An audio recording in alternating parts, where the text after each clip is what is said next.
ஜெபம் தேவனுடைய கரத்தை கிரியை செய்ய வைக்கும். இன்றைக்கு ஜெபம் இல்லாத ஒரு வாழ்க்கை. தங்களுடைய குடும்பத்தில் பிரச்சனை இருக்கும், பேசாமல் இருப்பாங்க, அழுதுகிட்டு இருப்பாங்கண்ணா.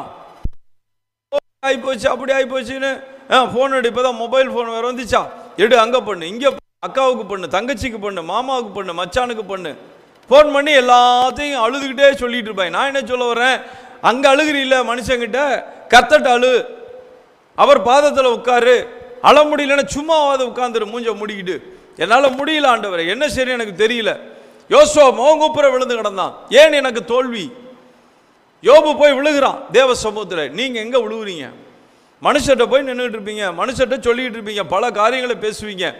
மனிதர்கள்ட்ட போய் சொல்ல சொல்ல சொல்ல சொல்ல அவர்கள் இன்னும் அதிகமாக உங்களை அவமானப்படுத்துவார்கள், இன்னும் நிந்திப்பார்கள், தூஷிப்பார்கள். ஏன்னா பிசாசு அதை செஞ்சுக்கிட்டே இருப்பான். உங்களை கீழே எப்போ தள்ளலான்னு தானே வகை தேடுறான்.